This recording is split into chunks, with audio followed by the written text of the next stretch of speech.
can't stop. A family shop. Think Thayer. Come on, let's get rolling. Come on, let's get moving. Think Thayer.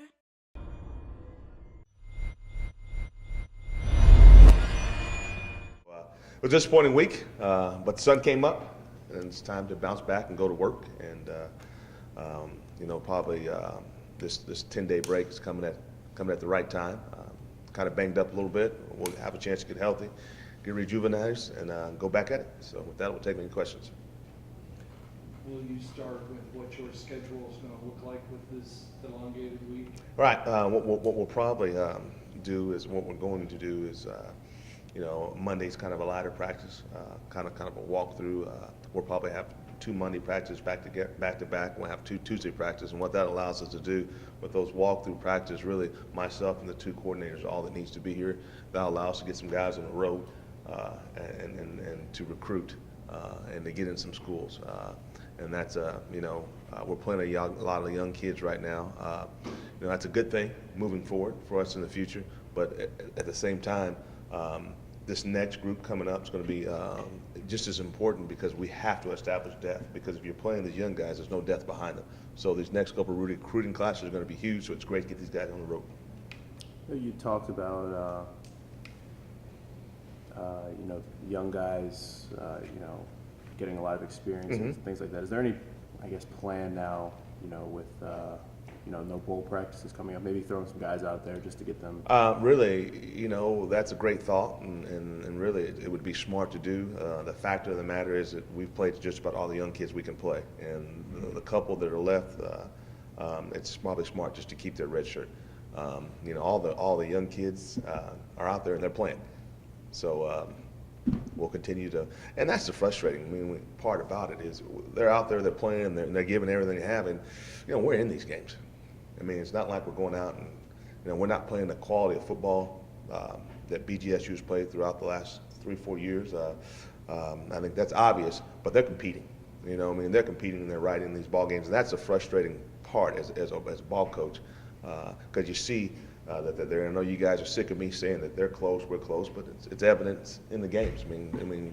In all these conference games, we've had a chance to win it in the fourth quarter. So I think that's the frustrating part for us as coaches, and that's probably that is the frustrating part for these young men. Any idea if T.O. can play? Does a longer week help with? We'll see. We'll see. T.O. JJ's probably out. Guys, we'll be next man up, and we'll throw somebody in there, and they'll get out there, they'll play, they'll get some reps, and like I said, we'll play hard, and we'll compete for 60 minutes.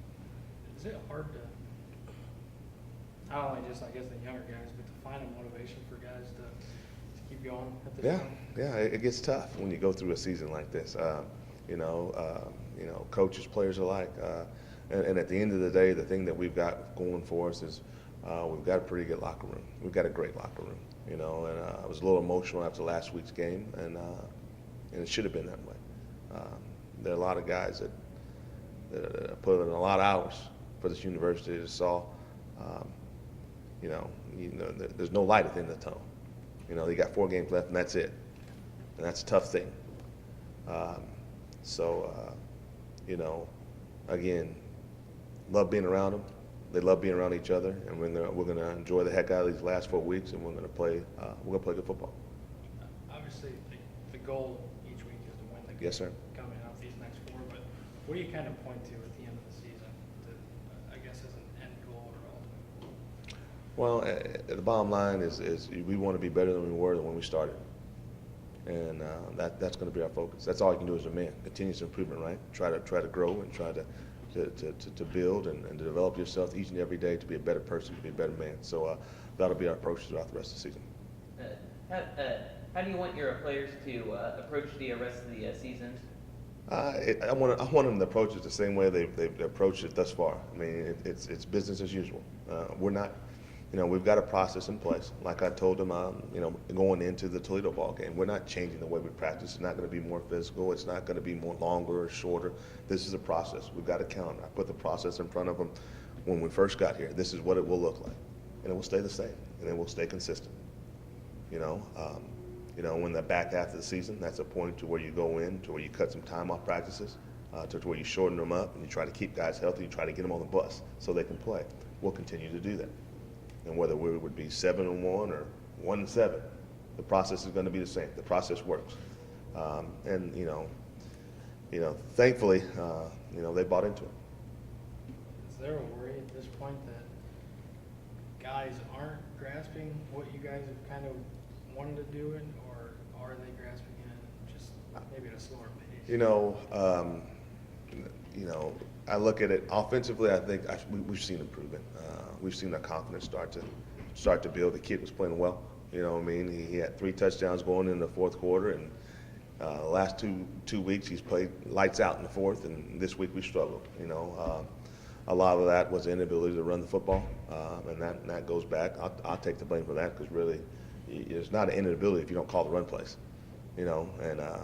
Asked him to win it and put a lot on his plate, and he's that caliber quarterback that will be able to do that. He had a ball hang up in the wind that would have probably changed the whole, the whole impact of the game. But those things happen. That's football. That's why you play it. He's going to be a great quarterback.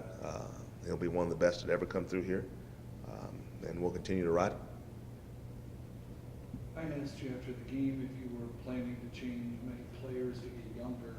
I remember the answer there. Mm-hmm. What I should have asked also is, do you change scheme at this point, or maybe not change, but tweak scheme at this point? Not really. Really, I think we've kind of found our identity on the offensive side of the football. I think defensively, guys, there's some questions that need to be answered. There's some things that we need to look at, and at this point right now, all the players that can play have played. Again, at the end of the day, what I'm asking of them is just to make sure we're getting lined up and we're running the football. And as long as we're doing those things, I'll be all right with it.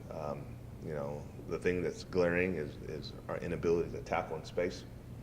Like I said, we can't tackle anymore than we're already doing practice. So that's we'll continue to work. We'll continue to harp on it. We've got to understand situational football. We've got to understand sudden changes. We hadn't been very good in those situations throughout the year. When something negative happens, it has a tendency to snowball a little bit. We get the big pick, next play, big play on defense. Those things can happen. Those things don't happen on good football teams. So we'll preach sudden changes. We'll preach playing as one, and we'll just work to get better. You mentioned the changing schedule, Coach, having these midweek games now we're going into, and the coach is getting a little chance to get out, get on the road, do Yes, sir. some visits. Message change a little bit as a season when you struggle like this, obviously being. Oh yeah, the message is simple. The message is come in, you can play. That's the message. We're playing we got a lot of young kids, and we got a lot of spots we got to improve. Hey, it's no difference. Probably similar to Coach Clausen's message with the group that we had right now. You come in right now, you can play, you can make a difference, and we'll win this thing, and you'll be a big part of it. So I'm imagining it's pretty similar to the same message that this senior class heard. Do you look forward to this time of year with the midweek games? It's something unique that obviously this conference does. Yeah. It'd been a heck of a lot better if we had some big wins behind our belt. But yeah, it's great, man. I mean, really, that's kind of the deal. I did look forward to this opportunity. Look forward to those coaches getting back on the road. I'm going to get on the road for a day or two. It's tough.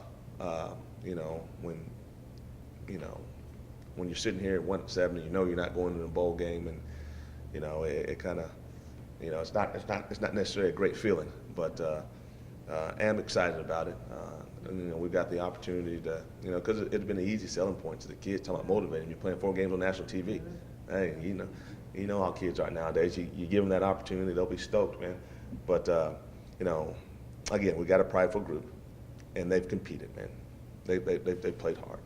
And at the end of the day, it's all I can ask them. So these next 4 games, what you can expect is what you're seeing. I told you 6 weeks ago, we'll be in each and every one of these games. And it's not going to change. We'll be in all the rest of these games, and we'll have the opportunity to win, and it's whether we step up or not. Can you talk a little bit about the emotion after the Toledo game? It was best performance of the year. Right. You played one of the 2 best teams in the league and played it close.